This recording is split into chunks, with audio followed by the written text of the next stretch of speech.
Gálatas capítulo 4, nós vamos frisar aqui 2 versos na leitura oficial, que são os versos 19 e 20.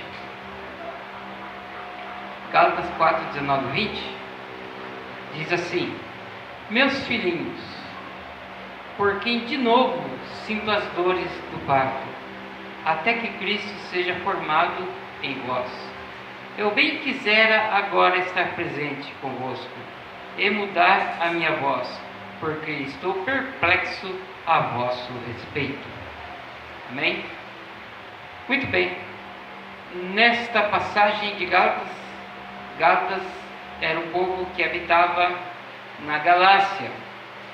E o apóstolo Paulo escreve aos Gálatas porque em uma de suas viagens missionárias ele esteve ali na Galácia pregando a palavra de Deus e ali ganhou ali algumas pessoas para Cristo, onde se formou a igreja da Galácia, aonde Paulo direciona agora esta carta.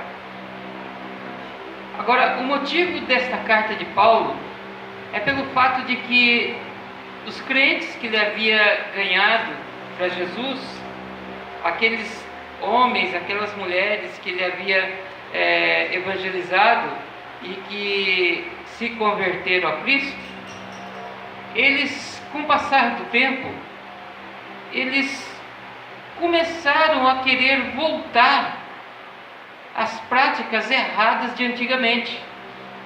Ou seja, nas suas adorações, nos seus costumes, nos seus hábitos, né? E eles, depois de ter ouvido a palavra de Deus, eles começaram de novo a querer voltar a praticar as coisas erradas que estavam praticando antes de aceitar a Cristo. Por isso que eu não me recordo do versículo, o apóstolo Paulo escrevendo aos Gálatas diz assim: ó Gálatas insensatos, quem vos fascinou? Ele diz: vocês que não pensam antes de fazer alguma coisa, quem que foi que enganou vocês?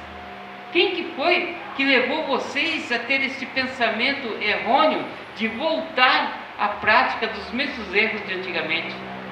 Paulo escreveu dizendo isso. Mas aqui, nesse capítulo 4, Paulo ele diz assim: meus filhinhos, por quem de novo sinto as dores de parto. Por que ele diz isso? Porque tendo ele ganhado os crentes ali da Galácia para Jesus, ele tem eles como filhos, né, que dele foram gerados.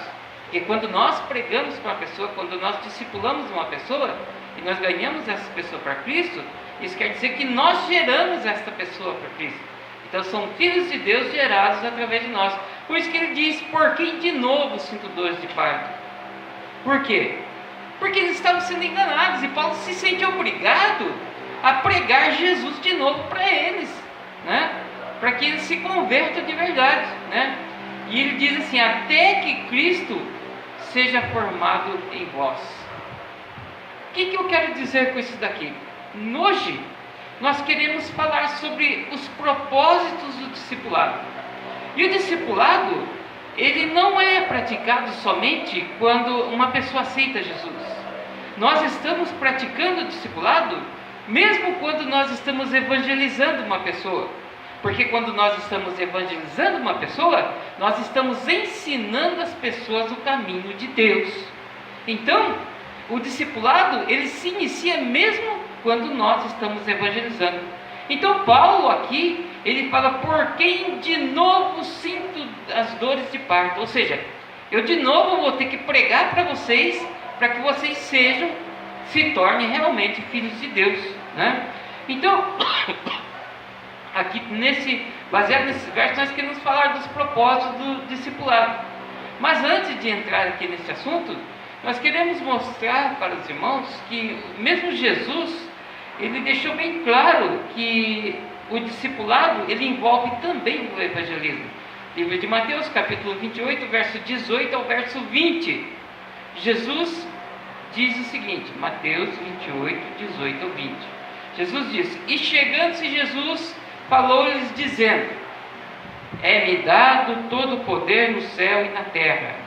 Portanto, ide e fazei discípulos a todas as nações, pregando o nome do Pai, do Filho e do Espírito Santo, ensinando-os a guardar todas as coisas que eu vos tenho mandado. E eis que estou convosco todos os dias até a consumação dos séculos. Amém. Então Jesus diz aqui, ide, né? O ide quer dizer anunciar as boas novas de salvação e fazer discípulos ensinando. Quando nós estamos evangelizando, nós estamos ensinando. Não basta apenas você chegar numa pessoa e dizer, olha, Jesus te ama, Ele quer te salvar. Não só isso. Nós precisamos encaminhar esta pessoa, instruir na palavra de Deus. Só que, como nós já explicamos aqui em outras vezes, né, nós precisaremos analisar a situação para saber quando que nós podemos estar entrando no assunto do discipulado com a pessoa e quando nós não podemos. Precisamos saber os nossos limites para não termos esses problemas, né?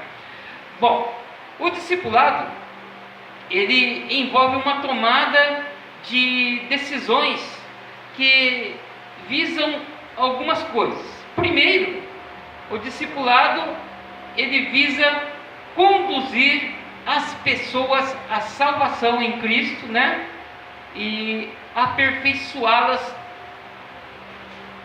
no Senhor Jesus. Não é só o pregar, mas também trabalhar, né? Ensinar as pessoas para que elas possam crescer espiritualmente em Cristo Jesus, para que sejam aperfeiçoadas espiritualmente. Colossenses capítulo 1, verso 27 ao verso 29. Colossenses capítulo 1, verso 27 ao 29. Aos quais Deus quis fazer conhecer quais são as riquezas da glória desse ministério entre os gentios, que é Cristo em vós, esperança da glória, a quem anunciamos, admoestando a todo o homem, ou seja, ensinando a todo homem, né? E ensinando a todo homem em toda a sabedoria divina, ou seja, sabedoria das Escrituras, para que apresentemos a todo homem perfeito em Jesus Cristo. E para isso também trabalho, combatendo segundo a sua eficácia, que opera em mim poderosamente.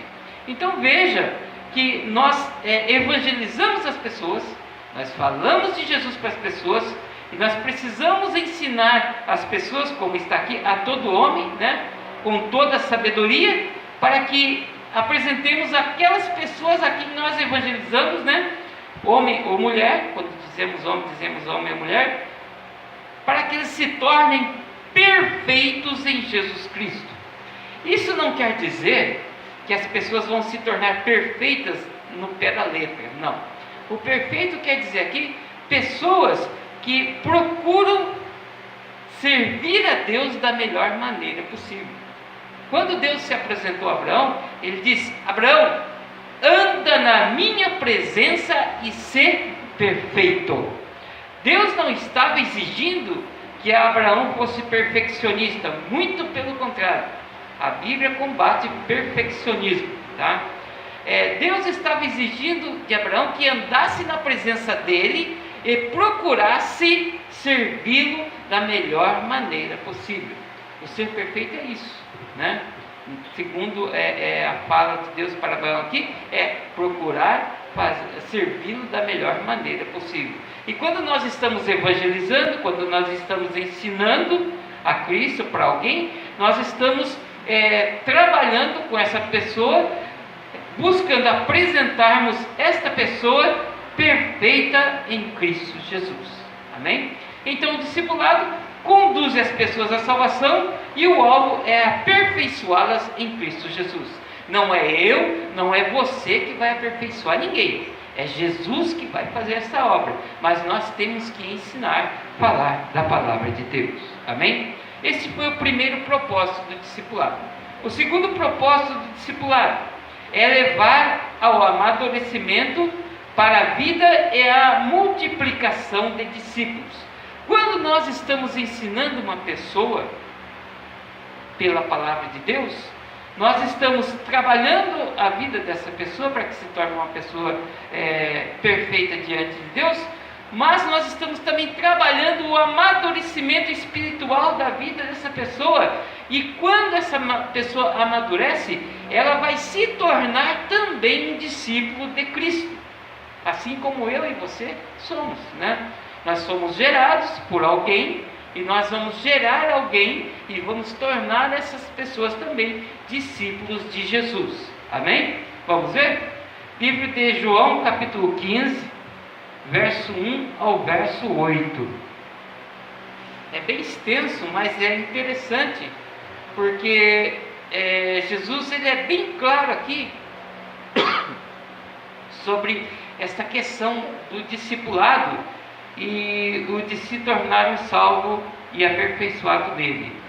Diz assim, João 15, 1 a 8: Eu sou a videira verdadeira, e o meu pai é o lavrador, aquele que cuida, né? Toda árvore que em mim que não dá fruto, o tira e limpa, e toda aquela que dá fruto, para que dê mais fruto, e limpa toda aquela que dá fruto, para dar mais fruto ainda. Vós já estáis limpos pela palavra que vos tenho falado. Isso está se referindo àqueles que já têm a Cristo como Salvador e estão sendo aperfeiçoados em Cristo. Vós já estáis limpos pela palavra que foi falada. Por isso que é interessante participar dos cultos, né? Porque quando nós entramos em contato direto com a palavra de Deus, acontece uma limpeza na nossa alma, né? E Deus trabalha em nossas vidas. Continuando: está em mim e eu em vós. Como a vara de si mesmo não pode dar fruto se não estiver na videira, assim também vós, se não estiveres em mim. Isso quer dizer então que nem eu e nem você, se nós não estivermos ligados em Jesus, de forma alguma nós vamos poder dar fruto. Nós só poderemos dar fruto se estivermos em Cristo Jesus. Continuando: se alguém não estiver em mim, será lançado fora como vara e secará, e os colhem e lançam no fogo e ardem. Se vós estiverdes em mim, e nas minhas palavras estiverem em vós, pedireis tudo o que quiserdes e vos será feito. Calha bem aquilo que o nosso irmão Antônio estava falando aqui, né? Se nós estamos em Cristo, né, e nós estamos carecendo de alguma coisa, então certamente, mediante ao nosso pedido, a nossa oração, Deus vai atender o nosso pedido e vai satisfazer os desejos do nosso coração, desde que esteja de acordo com a vontade dele, né? Não é assim também qualquer coisa, mas tudo que esteja de acordo com a vontade dele. Ele jamais vai dar alguma coisa para qualquer um de nós que possa prejudicar a nossa vida. E se alguma coisa estiver prejudicando a nossa vida, mediante a oração, Deus, ele trabalha em favor de cada um de nós. Mas para terminar, Jesus diz aqui nesse verso 8: nisto é glorificado meu Pai, que deis mais fruto ainda. Isso quer dizer aqui, dar fruto, ou seja, gerar outros discípulos, né? E assim sereis meus discípulos. Mediante isso, nós podemos afirmar que somente é discípulo de Jesus aquele que faz discípulo, né? A lógica, vejam bem: nisto é glorificado meu Pai, que deis mais fruto ainda, ou seja, que gere discípulos, né? E se você gera discípulo, né, sereis meus discípulos. Então, o que caracteriza um discípulo de Cristo é o fato dele gerar outros discípulos, né? É o fato de pregar o Evangelho, é o fato dele trabalhar para que as pessoas sejam salvas e trabalhar para que elas possam ser aperfeiçoadas e levadas ao amadurecimento espiritual em suas vidas, né? Esse foi o segundo tópico, né? Levar o amadurecimento e a vida e a multiplicação dos discípulos. Terceiro tópico seria levá-las à comunhão com Deus. Isso aqui é importante, porque uma pessoa que está conhecendo a Jesus tem que saber que quando está conhecendo Jesus, ela precisa ter comunhão com Deus, com Jesus, para que Ele possa estar na sua vida. Se nós não tivermos comunhão com Jesus, como é que se nós não dialogamos com Ele? Comunhão é isso, diálogo, né? Oração, né? Se nós não temos um contato com Jesus através do diálogo, da oração, então, como que nós vamos poder contar com Ele nas horas mais difíceis da nossa vida? Não tem como. Então, o terceiro tópico, então, o discipulado, ele envolve uma tomada de decisão que visa levar as pessoas a ter comunhão com Deus. Mateus, capítulo 5, capítulo 6, versos 5 em diante, 5 ao 8. Aqui os irmãos vão ver que Jesus está falando da oração do Pai Nosso. E eu vou abrir aqui um parênteses para dizer que eu acho ridículo muitas das vezes, e a gente vê em igrejas grandes, superlotadas, certos pastores levando os irmãos, convidando os irmãos à oração, ao invés de orar, repetem o Pai Nosso. E Jesus não disse nada disso, que a gente tem que repetir o Pai Nosso. Porque se nós repetirmos o Pai Nosso, nós estamos rezando e não orando. Essa que é a realidade. Se os irmãos forem observar aqui esses versos citados aqui, do verso 5 ao verso 8, capítulo 6 de Mateus, Jesus está bem claro dizendo aqui. Veja bem, e quando orares, não sejais como quem? Os hipócritas, pois se comprazem em orar em pé nas sinagogas e às esquinas das ruas para serem vistos pelos homens. Em verdade vos digo que já receberam o seu galardão. Mas tu, quando orares, escute bem, entra no teu quarto, no teu aposento, e fechando a tua porta, ora ao teu Pai que está em secreto, e teu Pai que vê em secreto te recompensará publicamente. E orando, olha o que Jesus disse aqui: não useis de vãs repetições. Basicamente Jesus está dizendo aqui, olha, vocês não precisam repetir isso que eu estou falando aqui, esse Pai Nosso. Ele está dizendo aqui, esse Pai Nosso é um esboço de como vocês devem orarem. Não que vocês precisem repetir o que eu estou dizendo aqui. E continuando, não useis de vãs repetições, como os gentios, né? Porque quem reza são os gentios, né? Como os gentios. E perdi o ponto aqui. Que pensam que por muito falarem serão ouvidos. Não vos assemelheis, pois, a eles, porque o vosso Pai sabe o que vos é necessário antes de vós lhe pedires. Então Jesus, ele deixa aqui um exemplo, logo nos versos seguintes, os irmãos vão notar a partir do próximo verso aí, um esboço de como nós devemos orar a Deus. Então, se nós formos perceber nesse esboço, nós vamos notar que primeiro Jesus mostra que nós, antes de orar, nós devemos exaltar o nome do Senhor. Pai nosso que estás no céu, santificado seja o vosso nome. Ou seja, exaltar o nome do Senhor. Depois, em seguida, né, ele mostra que nós devemos confessar os nossos erros, os nossos pecados, e depois pedir perdão dos nossos erros, dos nossos pecados, e também aprendermos nessa mesma oração a perdoar as outras pessoas, porque não adianta você querer pedir perdão a Deus, sendo que você não sabe perdoar os outros.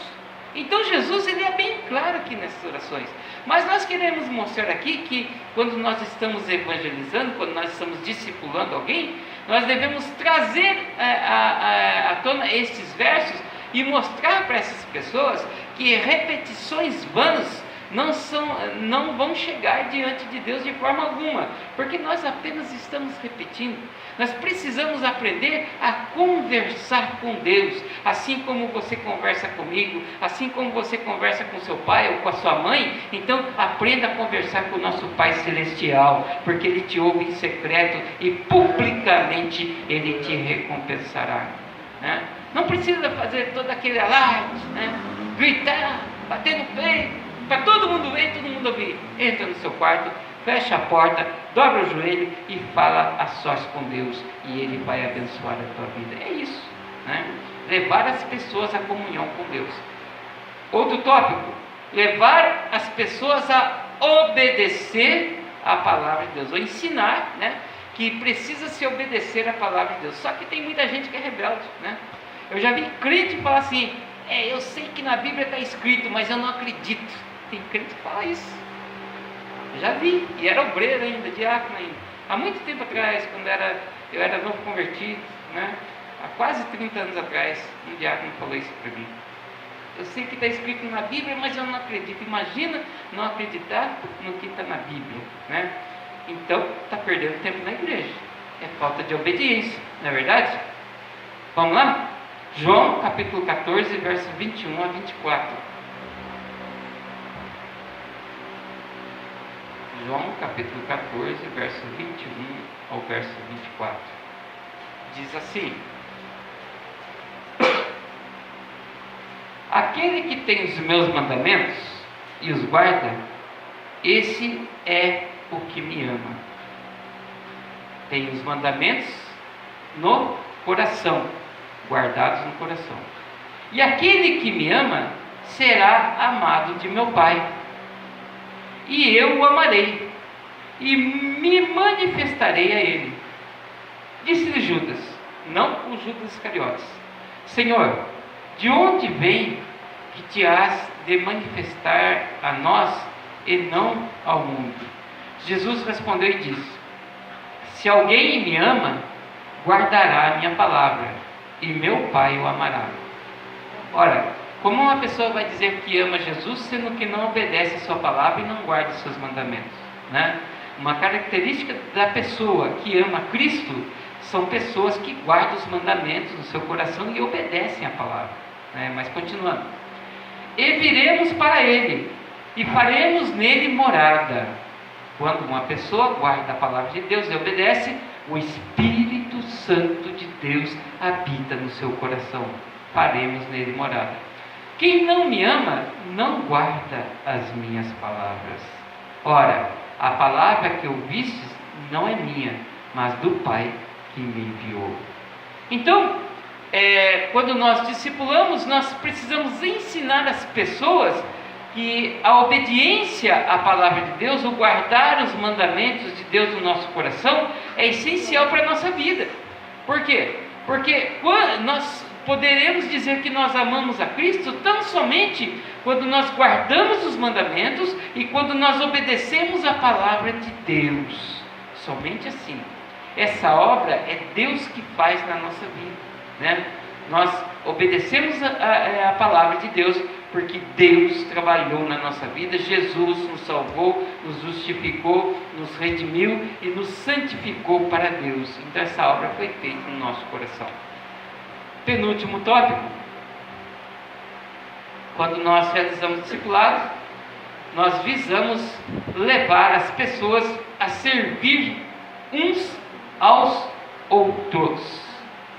Quando não existe esta comunhão, esse desejo no coração de uma pessoa de ajudar o seu próximo, o seu irmão, então fica difícil, tá? Somente vai caracterizar aí um cristão autêntico quando procura servir uns aos outros, e é isso que precisamos ensinar às pessoas que discipulamos. Por quê? Porque esse amor fraternal é a expressão máxima do amor, né? Vamos ver aqui, livro de Mateus, capítulo 20, verso 25, verso 28. Aqui fala da mãe dos filhos de Zebedeu. O que aconteceu aqui? Essa mãe, ela procurou Jesus, né? E fascinada com os ensinos de Jesus, ela desejou muito que seus filhos estivessem assentados junto com ele no seu reino. Ela procurou Jesus e disse: mestre, seria possível que os meus dois filhos, um se sentasse à sua direita e o outro à sua esquerda? Né? Aí então, Jesus, ele traz aqui um ensinamento para os discípulos sobre a questão de um sentar à sua direita e outro à sua esquerda. Mateus 20, 25 a 28 diz assim: então Jesus, chamando-os, ou seja, os seus discípulos, para junto de si, disse: bem sabeis que pelos príncipes dos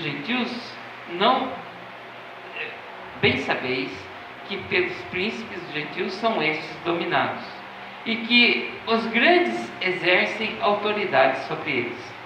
Não será assim entre vós, mas todo aquele que quiser entre vós fazer-se grande, seja vosso serviçal. Ou seja, todo aquele que quiser ser grande do reino de Deus, aprenda a servir aos outros. Isso que Jesus quis dizer, tá? E qualquer que entre vós quiser ser o primeiro, seja vosso servo.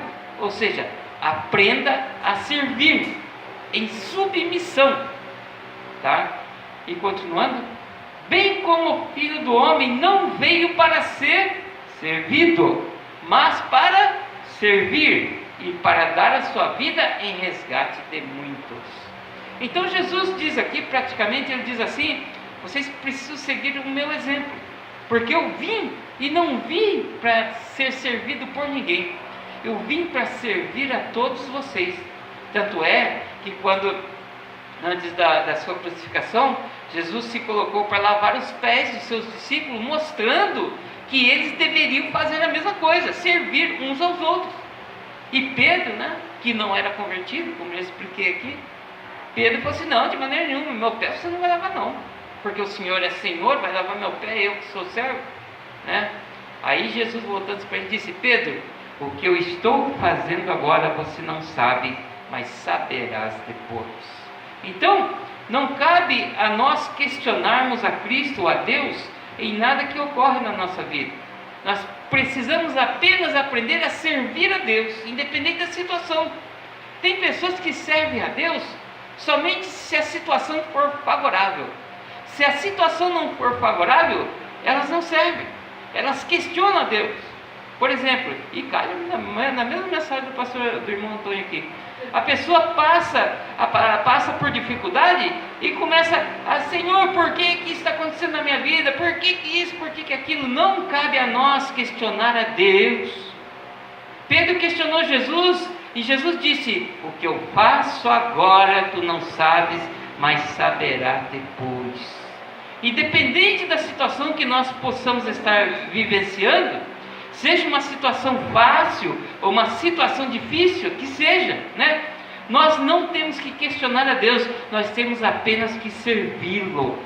Então, somente isso, glorificar o nome dele, porque lá na frente, daqui uns dias, uns meses ou uns anos, nós vamos entender o que Deus está fazendo na nossa vida. E essa mesma submissão a Deus, Jesus mostrou que nós também devemos mostrar para com os nossos irmãos, os nossos próximos. Aprender a servi-los também, sem questionar.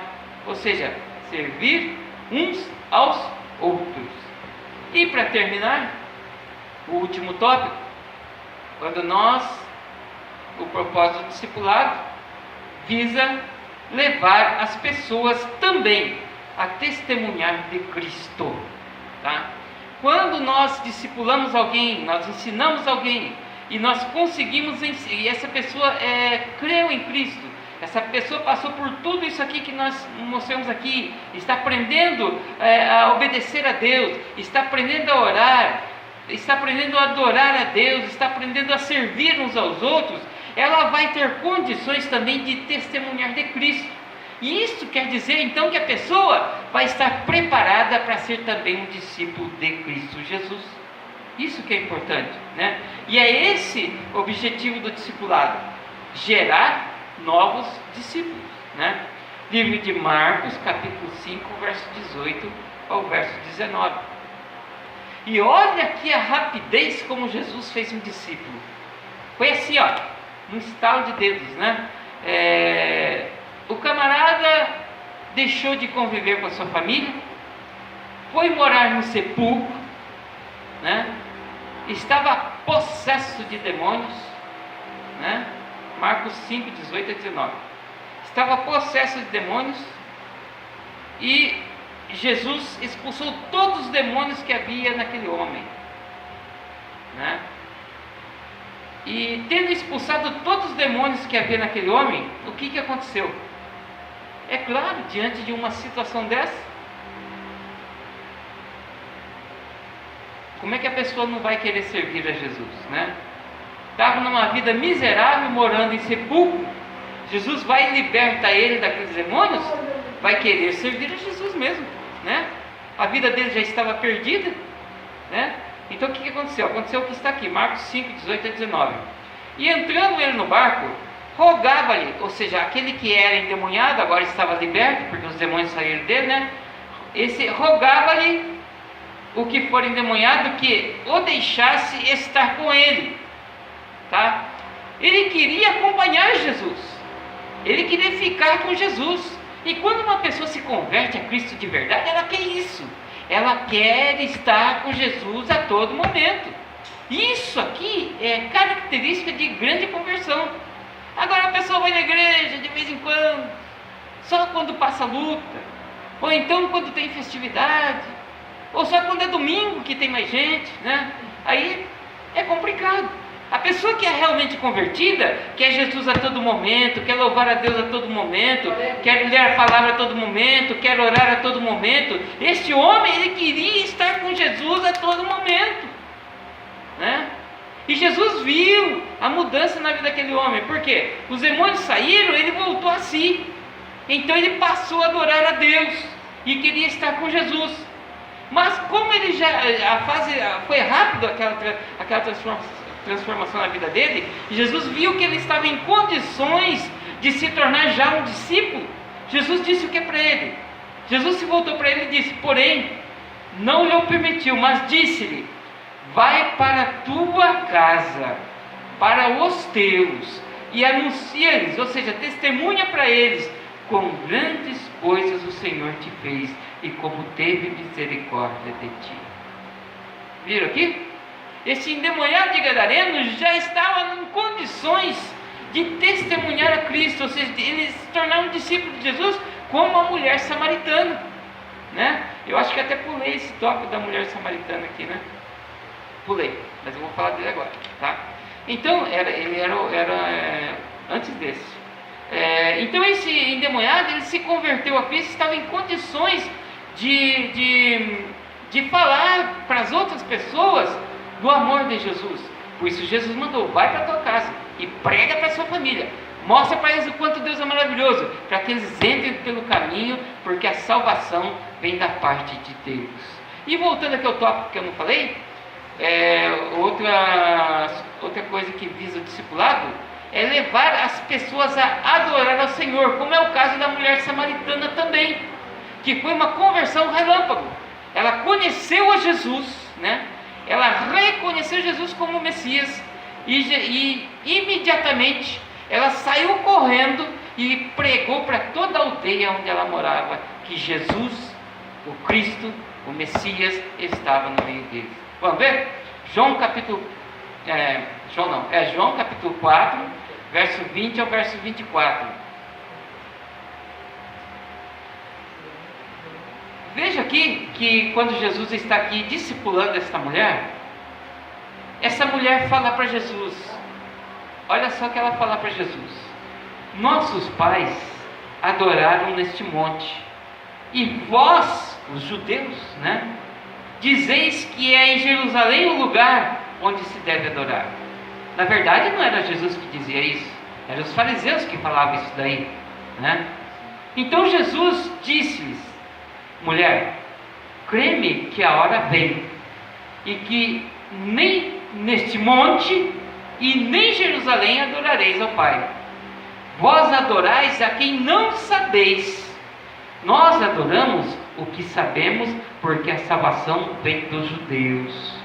Mas a hora vem, e agora é, em que os verdadeiros adoradores adorarão o Pai em espírito e em verdade. Porque o Pai procura os tais que assim o adorem. Deus é espírito, e importa que os que o adorem em espírito e em verdade. Praticamente Jesus está quebrando aqui todo aquele paradigma. Não, é em Jerusalém que tem que se orar, é em Jerusalém que a gente adora a Deus. Ele quebrou tudo isso aqui. Não tem nada a ver, não tem nada a ver isso que você está falando. Nem você nem os judeus estão certos no que vocês estão dizendo de adorar a Deus. O lugar de adorar a Deus é aqui e agora, é onde você está. Não tem, Deus não habita em templos feitos por mãos humanas, né? Nós adoramos a Deus em qualquer lugar que nós estivermos, nós adoramos a Deus. Não é aqui, não é acolá, não é igreja A, não é igreja B. Nós adoramos a Deus em qualquer momento, em qualquer lugar. Isso que é o certo.